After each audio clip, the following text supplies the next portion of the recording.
ഉമ്മ രാവിലെ ഉപ്മാവ് ഉണ്ടാക്കിയപ്പോൾ ഇവള് നീച്ചു വന്നിട്ട് പറയാണ്, ആൺകുട്ടികൾ പോട്ടെ, എന്താ അമ്മ ഇന്ന് ഉപ്മാവാണോ എന്ന്. ഉമ്മാൻ്റെ ക്ഷീണവും തളർച്ചയുള്ള സമയത്ത് നമ്മളെ ഉമ്മാനെ പരിഗണിക്കണില്ല. മനസ്സിലായോ? നമുക്ക് ഇഷ്ടമില്ലാത്ത ഭക്ഷണമാണെങ്കിൽ ഉമ്മക്ക് വയ്യ, നിങ്ങൾ പെൺകുട്ടികൾ പോലും ചില സമയങ്ങളിൽ പരിഗണിക്കുന്നില്ല എന്ന് പറഞ്ഞാൽ അള്ളാഹ് എത്ര എളുപ്പത്തിലാണ് പറഞ്ഞിട്ടുള്ളത്. നിസ്കരിക്കാതെ നിൽക്കുന്നതിൽ നിങ്ങൾക്ക് പുണ്യമുണ്ട്. ഒരു പെണ്ണിനെ സംബന്ധിച്ച്, നിങ്ങൾ പെൺകുട്ടികളാണല്ലോ, ഒരു പെൺകുട്ടിയെ സംബന്ധിച്ച് മാസത്തിൽ 30 ദിവസം ഉണ്ട് എങ്കിൽ 30 ദിവസം നോമ്പെടുക്കാൻ നിസ്കരിക്കാൻ പറ്റുമോ? ഇല്ല. നിങ്ങളുടെ പീരീഡ്സിൻ്റെ സമയമല്ലേ, ആ സമയത്ത് നിങ്ങൾ ആലോചിച്ച് നോക്കൂ, മാനസികമായും ശാരീരികമായിട്ടും ഒരു സപ്പോർട്ട് കിട്ടേണ്ട ഒരു സമയമാണ്. ആ സമയത്ത് പടച്ചോ നിങ്ങളോട് പറയണം, എന്താ അറിയോ, പൂർണ്ണമായും റെസ്റ്റ് എടുക്കാൻ പറയാ. നിങ്ങൾ നിസ്കരിക്കണ്ടെന്ന് പറയുന്നു. മരിച്ചു കഴിഞ്ഞാൽ ആദ്യം ചോദ്യം ചെയ്യുമെന്ന് പറയുന്ന കർമ്മമാ നിസ്കാരം. ആ നിസ്കാരം പ്രിയപ്പെട്ട സഹോദരിമാരെ നിങ്ങൾ നിർവഹിക്കണ്ട. നമ്മുടെ നാട്ടിലുള്ള മറ്റു ചില മതസ്ഥരുണ്ട്, ഇപ്പം എൻ്റെ നാട്ടിലൊക്കെ കാണാവുന്ന ചില ടീമുണ്ട്. അവരുടെ വിശ്വാസം എന്ന് വെച്ചാൽ ഈ ഒരു പീരീഡ്സിൻ്റെ സമയം ദൈവം കോപിക്കും, അതുകൊണ്ട് തന്നെ ഇവരെന്ത് ചെയ്യണം, വീട്ടിൽ നിന്നും മാറ്റിയിട്ട് പുറത്ത് ഷെഡുകളിൽ താമസിപ്പിക്കുന്ന വിഭാഗങ്ങൾ ഇന്നും നാട്ടിൽ താമസിക്കുന്നുണ്ട്. മനസ്സിലാകുന്നുണ്ടോ? പടച്ചോനോട് അങ്ങനെയല്ല ചെയ്തത്. നിങ്ങൾ ആലോചിച്ച് നോക്കൂ, നിങ്ങൾ എന്തുകൊണ്ടാണ് നിസ്കരിക്കാത്തത്? പീരീഡ്സിൻ്റെ സമയത്തുകൊണ്ടാണ് നിസ്കരിക്കാത്ത അങ്ങനെ എൻ്റെ പടച്ചോൻ എന്നോട് കൽപ്പിക്കുന്നതാണ്, ഇപ്പം നമസ്കരിക്കേണ്ടതില്ല, ഖുർആൻ ഓതേണ്ടതില്ല, നോമ്പെടുക്കേണ്ടതില്ല എന്നെൻ്റെ റബ്ബ് എന്നോട് കൽപ്പിക്കുന്നു എന്ന ആ പടച്ചവൻ്റെ കൽപ്പന നിങ്ങൾ നിർവഹിച്ചാൽ പുണ്യമുണ്ടോ? ഇല്ലേ, പുണ്യമുണ്ട്. ആ കാക്ക പോയിട്ട് നിസ്കരിക്കുന്നു, അല്ലെങ്കിൽ അനിയൻ പോയി നിസ്കരിക്കുന്നു, ബാപ്പ പോയി നിസ്കരിക്കുന്നു, അവർക്ക് കിട്ടുന്നത് പോലെ തന്നെ എൻ്റെ റബ്ബനോട് പറഞ്ഞതാ, ഈ സമയത്ത് നീ നമസ്കരിക്കേണ്ടതില്ല. കാരണം നിസ്കാരം എന്ന് പറഞ്ഞാൽ ഒരു ഫുൾ ബോഡി മൂവ്മെൻ്റ് ആണ്. അതെപ്പോഴെങ്കിലും മാനസികമായും ശാരീരികമായിട്ടുള്ളൊരു ചലനമാണ്. അതിനെ വരെ ശ്രദ്ധിക്കണം എന്ന് പറയുന്നു. അതിലൊരു വിരോധാഭാസം എന്താണെന്നറിയോ? ഉമ്മ രാവിലെ ഉപ്മാവ് ഉണ്ടാക്കി വെച്ചിട്ടുണ്ട്. ഉമ്മ രാവിലെ ഉപ്മാവ് ഉണ്ടാക്കിയപ്പോൾ ഇവള് നീച്ചു വന്നിട്ട് പറയാണ്, ആൺകുട്ടികൾ പോട്ടെ, എന്താ അമ്മ ഇന്ന് ഉപ്മാവാണോ എന്ന്. ഉമ്മാൻ്റെ ക്ഷീണവും തളർച്ചയുള്ള സമയത്ത് നമ്മളെ ഉമ്മാനെ പരിഗണിക്കണില്ല. മനസ്സിലായോ? നമുക്ക് ഇഷ്ടമില്ലാത്ത ഭക്ഷണമാണെങ്കിൽ ഉമ്മക്ക് വയ്യ, നിങ്ങൾ പെൺകുട്ടികൾ പോലും ചില സമയങ്ങളിൽ പരിഗണിക്കുന്നില്ല എന്ന് പറഞ്ഞാൽ അള്ളാഹ് എത്ര എളുപ്പത്തിലാണ് പറഞ്ഞിട്ടുള്ളത്. നിസ്കരിക്കാതെ നിൽക്കുന്നതിൽ നിങ്ങൾക്ക് പുണ്യമുണ്ട്. കാരണം പടച്ചോൻ അപ്പോൾ കുറേ പുണ്യം നഷ്ടമാക്കിയിട്ടോ. കാരണം നമ്മുടെ ഇൻറ്റൻഷൻ നിയ്യത്തില്ലാത്തത് കൊണ്ട്, എൻ്റെ റബ്ബിൻ്റെ കൽപ്പനയാണ്, അതുകൊണ്ട് ഞാൻ ചെയ്യുന്നു. എത്ര എളുപ്പമാണത്. അങ്ങനെ പോട്ടെ, അങ്ങനെയാണെങ്കിൽ സക്കാത്തോ, 100 രൂപ എനിക്ക് കിട്ടി. 100 രൂപ എനിക്ക് കിട്ടിയിട്ടുണ്ട് എങ്കിൽ നിങ്ങളൊന്ന് വിശദീകരിക്കുന്നു പറയുമ്പോഴോ, അതിൽ 2.5 രൂപ 50 പൈസ പാവപ്പെട്ടവൻ്റെ അവകാശമാണ്. ലോകത്ത് ഇങ്ങനെ പഠിപ്പിക്കുന്ന, ഇങ്ങനെ പ്രായോഗികമായി ചെയ്യണമെന്ന് പഠിപ്പിക്കുന്ന മതം വേറെ ഏതാ ഉള്ളത്? 100 രൂപ ഞാൻ അധ്വാനിച്ച് വാങ്ങിച്ചാൽ 2.5 രൂപ 50 പൈസ പാവപ്പെട്ടവൻ്റെ അവകാശ. ജീവിതത്തിൻ്റെ 2 അറ്റങ്ങൾ ഒപ്പിക്കാൻ പാടുപെടുന്ന ഒരു മനുഷ്യന് ഓൻ്റെ പ്രയാസം നീക്കി ഓനെ എളുപ്പത്തിലേക്ക് എത്തിക്കാനാണ് മതം പഠിപ്പിക്കുന്നത്. നിസ്കാരം എളുപ്പം. അള്ളാഹിനോട് തുറന്ന് സംസാരിച്ചൊരു സുഖമല്ലേ നമുക്ക്, അല്ലേ? നമ്മളിങ്ങനെ ഒരു 7 മണിക്കൂർ 2.5 മണിക്കൂർ 3 മണിക്കൂർ വിട്ട് റബ്ബിനോട് തുറന്ന് സംസാരിക്കുന്നു. നമുക്ക് ഫുള്ളും മൈൻഡ് ഫ്രീ ആകുന്നു, എളുപ്പം സൃഷ്ടിക്കുന്നു. സക്കാത്തോ, സാമ്പത്തികമായി പ്രതിസന്ധി അനുഭവിക്കുന്നവന്, കൊടുക്കുന്നവന് പ്രയാസമില്ലാതെ തന്നെ വാങ്ങുന്നവനെ സംബന്ധിച്ചിടത്തോളം സംഘടിതമായി നൽകിയിട്ട് അതിൻ്റെ എളുപ്പം മാറ്റുക, അവൻ്റെ പ്രയാസം മാറ്റുക, എളുപ്പത്തിലേക്ക് എത്തിക്കുക. എത്ര സുഖ.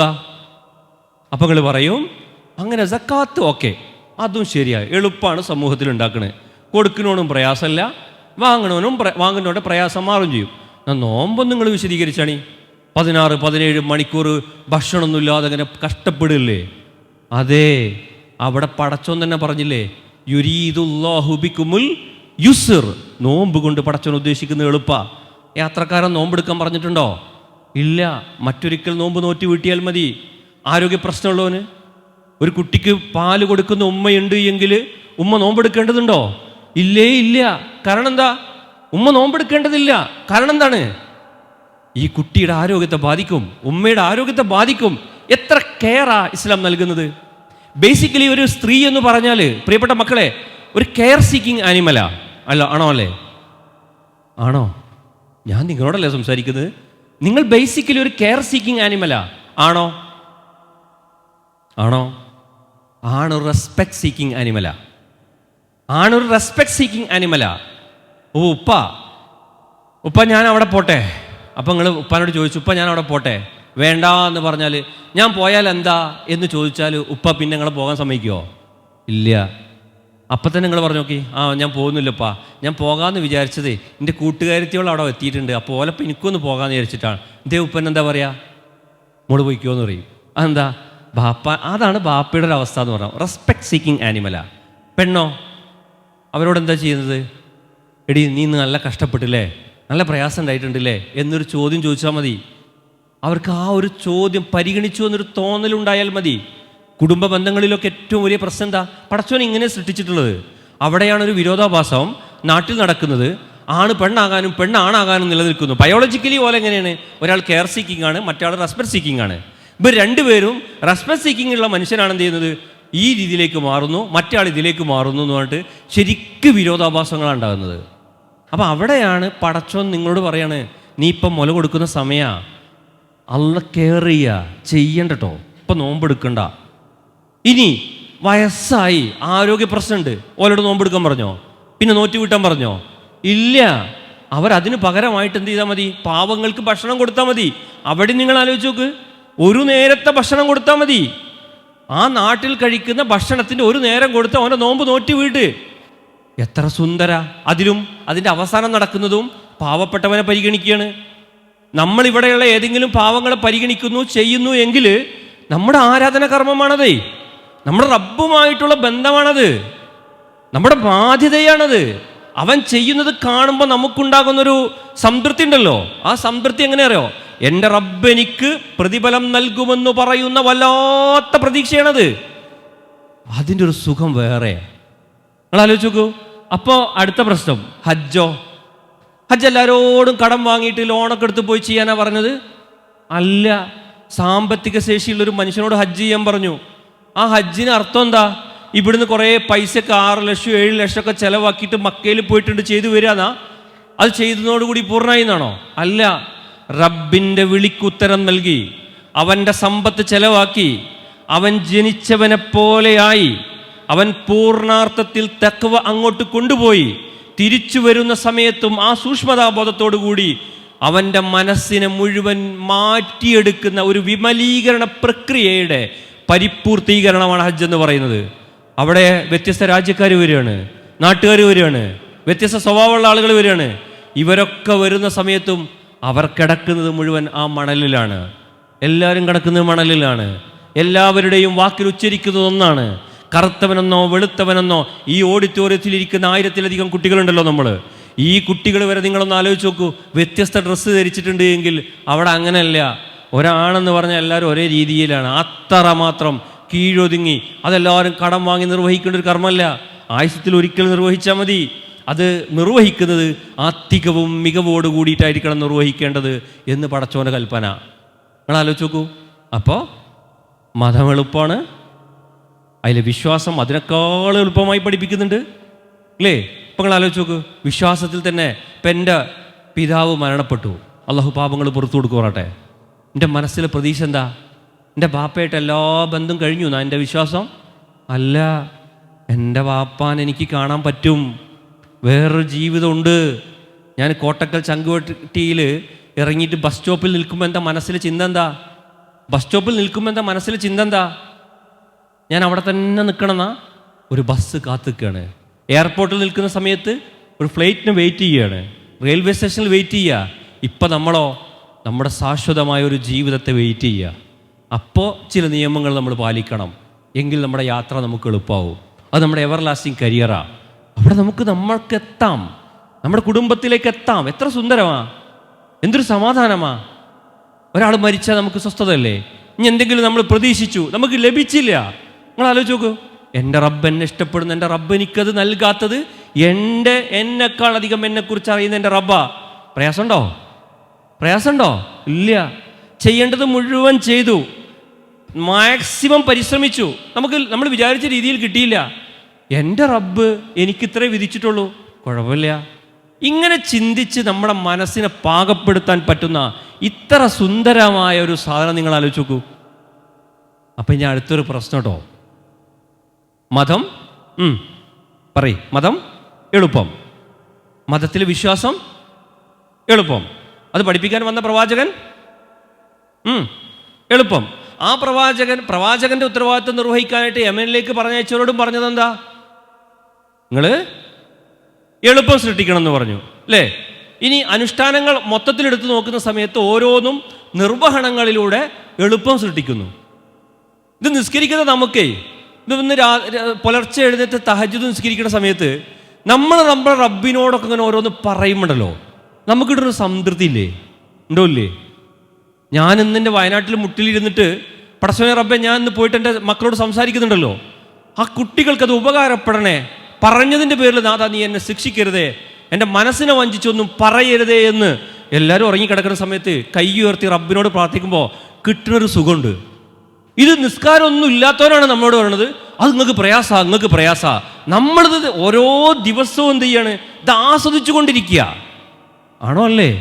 അതുകൊണ്ടല്ലേ ബിലാൽ റളിയല്ലാഹു അൻഹുവിനോട് നമ്മുടെ ആളുകൾ പറയില്ലേ, അല്ലോ അസ്റാങ്ക് കൊടുത്തോന്ന് ചോദിക്കൂലേ?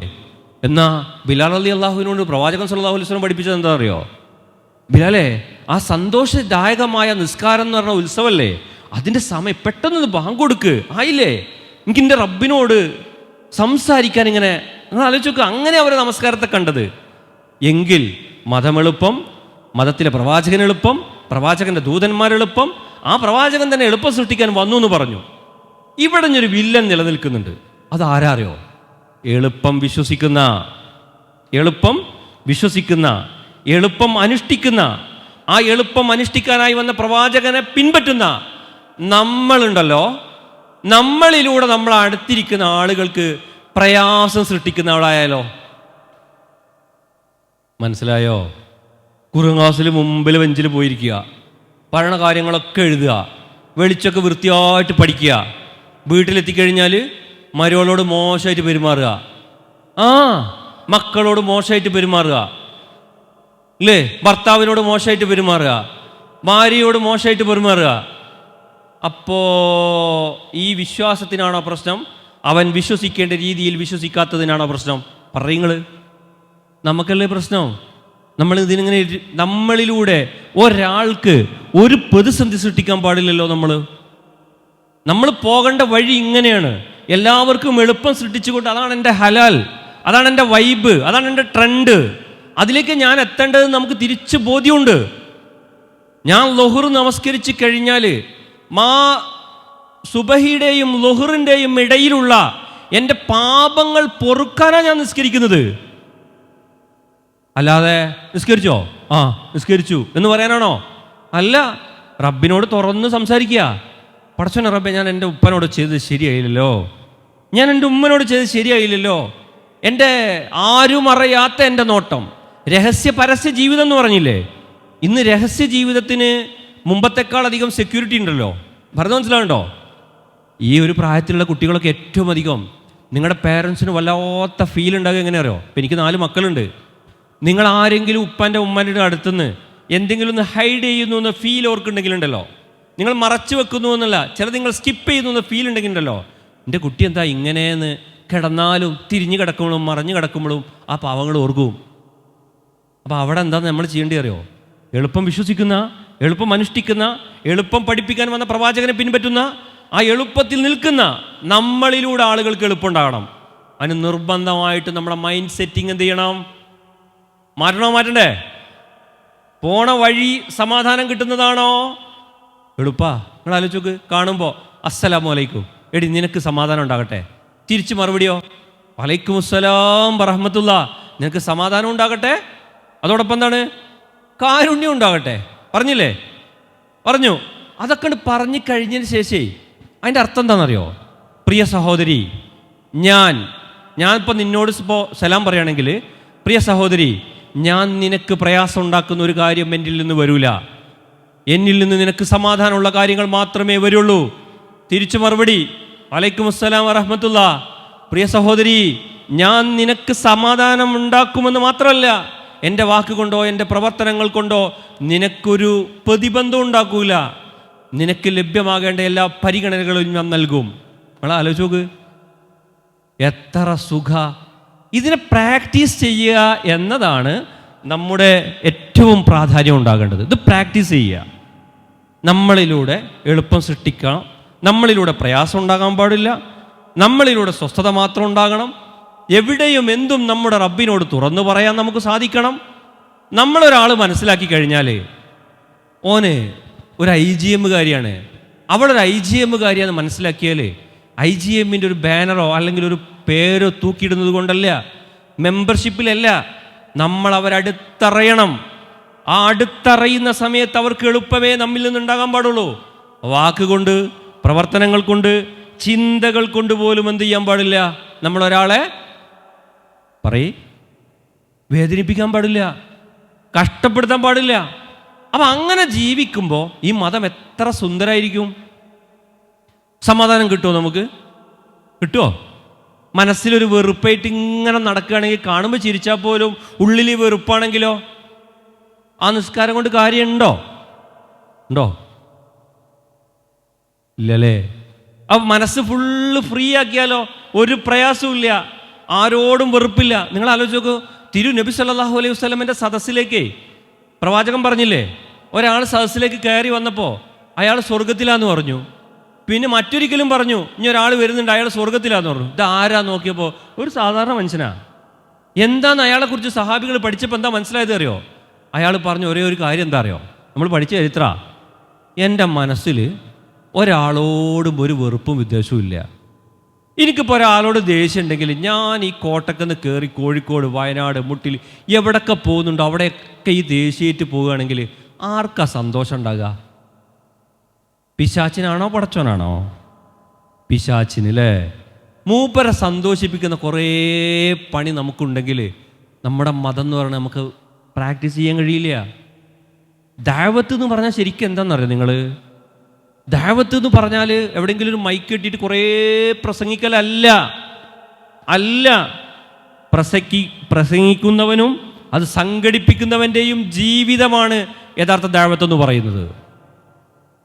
നമ്മളെ കണ്ടിട്ട്, നമ്മുടെ സ്വഭാവം കണ്ടിട്ട്, പെരുമാറ്റം കണ്ടിട്ട്, ക്ഷമ കണ്ടിട്ട്, വിട്ടുവീഴ്ച കണ്ടിട്ട്, പക്വത കണ്ടിട്ട്, പരിപക്വത കണ്ടിട്ട് ഒപ്പം പഠിക്കുന്ന ഒരു കുട്ടിക്ക് ഫീൽ ചെയ്യണം, എന്താ ഓൾ ഇങ്ങനെ പ്രതികരിക്കാത്തത്, അവളെന്താ എല്ലാവരും ചെയ്യുന്നത് പോലെ ചെയ്യാത്തത്?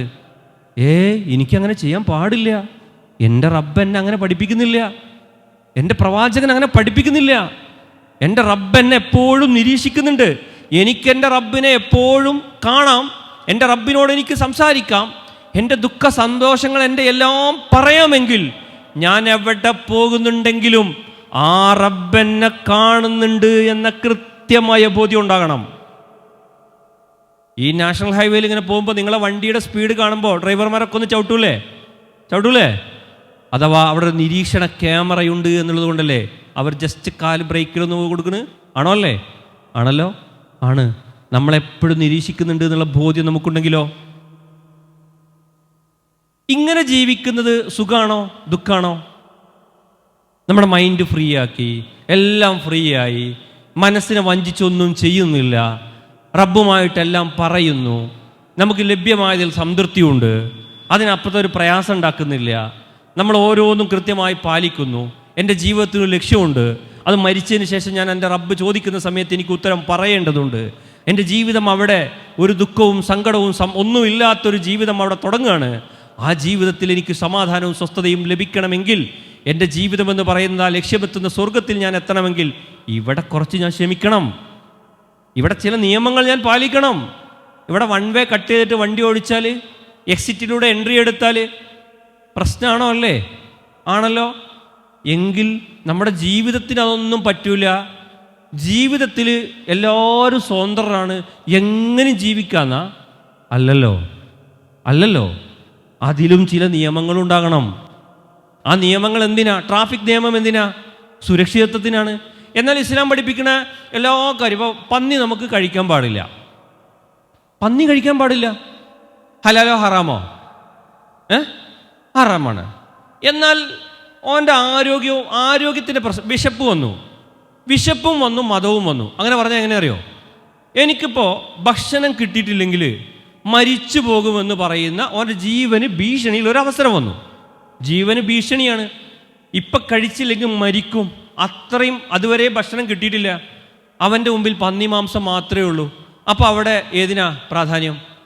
ജീവനാണോ ഈ നിയമത്തിനാണോ? പറയ്. അതിനർത്ഥം വിശന്നപ്പം പന്നി പോയി കഴിക്കാന്നാണോ? ആണോ? അല്ല. മനസ്സിലാവുന്നുണ്ടോ? അപ്പോൾ പടച്ച തമ്പുരാൻ നമുക്ക് പഠിപ്പിക്കുന്നത്, ഒരു കാര്യം പറഞ്ഞാൽ തന്നെ അതിൻ്റെ പ്രായോഗിക തലങ്ങൾ ഓരോ സ്ഥലത്തെത്തുമ്പോൾ വ്യക്തികൾക്കനുസരിച്ചും അവൻ്റെ സാഹചര്യങ്ങൾക്കനുസരിച്ചും അതിൻ്റെ ആപ്ലിക്കേഷൻ ലെവൽ എന്ത് ചെയ്യുന്നുണ്ട്? മാറുന്നുണ്ട്. ഫ്ലെക്സിബിളാണ്. ഫ്ലെക്സിബിളാണത്.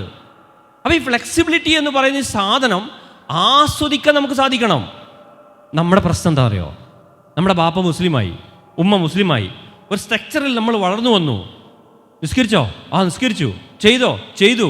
പക്ഷെ അടിച്ചാൽ വേദനിക്കും, ഓടിയാൽ കിതക്കും, വെള്ളം കുടിച്ചാൽ ദാഹം തീരും.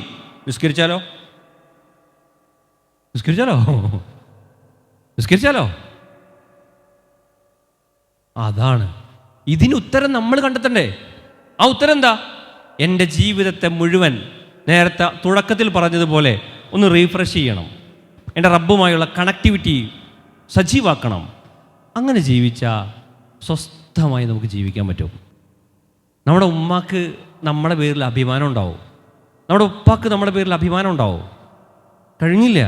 നമ്മുടെ സൊസൈറ്റിക്ക് നമ്മുടെ പേരിൽ അഭിമാനം ഉണ്ടാവും. ഞാൻ ഇരുന്ന് സംസാരിക്കുന്ന കുട്ടികൾ എന്ന് പറഞ്ഞാലേ ഞങ്ങളെ ജനറേഷനിൽ ജീവിച്ച കുട്ടികളെപ്പോലുള്ള കുട്ടികളല്ല. അതിനേക്കാൾ കഴിവും സാധ്യതകളും കൃത്യമായ ബോധ്യവുമുള്ള കുട്ടികളാണ്. ഉറച്ചു വിശ്വസിക്കുന്നുണ്ട്. എൻ്റെ പ്രിയപ്പെട്ട സഹോദരൻ്റെ മോളെ ഞാനിന്ന് ഇവിടുന്ന് കണ്ട സമയത്ത് പറഞ്ഞു, ഉപ്പ വന്നു, ഉപ്പയെ കണ്ടു, സംസാരിച്ചു, ഒക്കെ ശരിയാ. പക്ഷെ ഉപ്പയോട് ഞാനൊരു വാക്ക് പറഞ്ഞിട്ടുണ്ട്, നീ അത്ര കഴിവുള്ള കുട്ടിയാണെന്നൊരു വാക്ക് ഞാൻ പറഞ്ഞിട്ടുണ്ട്. അത് നിലനിർത്തി പോകലാണ്. ആ കഴിവ് സൊസൈറ്റിക്ക് സമർപ്പിക്കാൻ നമുക്ക് സാധിക്കണം. ഇസ്ലാം എന്ന വാക്കിനർത്ഥം സമർപ്പണം എന്നില്ലേ? ഇല്ലേ? ഈ പഠിച്ചതൊക്കെ ഒരു ഭാഗത്തേക്ക് സമർപ്പിച്ചാൽ നിങ്ങൾ ആലോചിച്ച് നോക്കൂ, എന്തൊരു സമാധാന. നിങ്ങൾ ഇവിടെ ഇങ്ങനെ ഇരിക്കുന്ന സമയത്തേ നിങ്ങളെ വാപ്പാക്കും ഉമ്മാക്കാണോ ഏറ്റവും അധികം സന്തോഷം ഉണ്ടാകുക? IGM-ൻ്റെ ഭാരവാഹികൾക്കാണോ സന്തോഷം ഉണ്ടാകുക?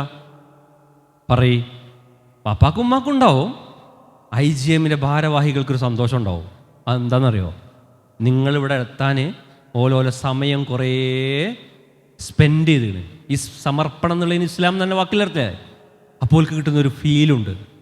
ആ ഫീലാണ് ഈ സദസ്സ് കാണുമ്പോൾ കണ്ണിനുള്ളിൽ കിട്ടുന്നൊരു സന്തോഷം എന്ന് പറയുന്നത്.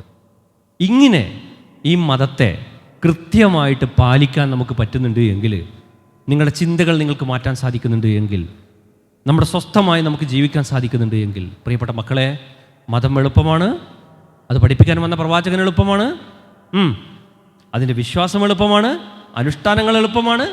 ഇനി ആ എളുപ്പം മൊത്തം അനുഷ്ഠിക്കുന്ന വിശ്വസിക്കുന്ന നമ്മൾ എളുപ്പം സൃഷ്ടിക്കണം. അങ്ങനെ സൃഷ്ടിക്കാൻ നമ്മുടെ മൈൻഡ് സെറ്റിനെ നമ്മൾ എന്ത് ചെയ്യണം? എപ്പോഴും റീഫ്രഷ് ചെയ്തുകൊണ്ടേയിരിക്കണം. അതിന് പടച്ച തമ്പുരാൻ നമ്മൾ അനുഗ്രഹിക്കുമാറാകട്ടെ, നമ്മുടെ വീഴ്ചകൾ പൊറുക്കട്ടെ. വാഹിറു ദഅവാന അൽഹംദുലില്ലാഹി റബ്ബിൽ ആലമീൻ. അസ്സലാമു അലൈക്കും വറഹ്മത്തുള്ളാഹി.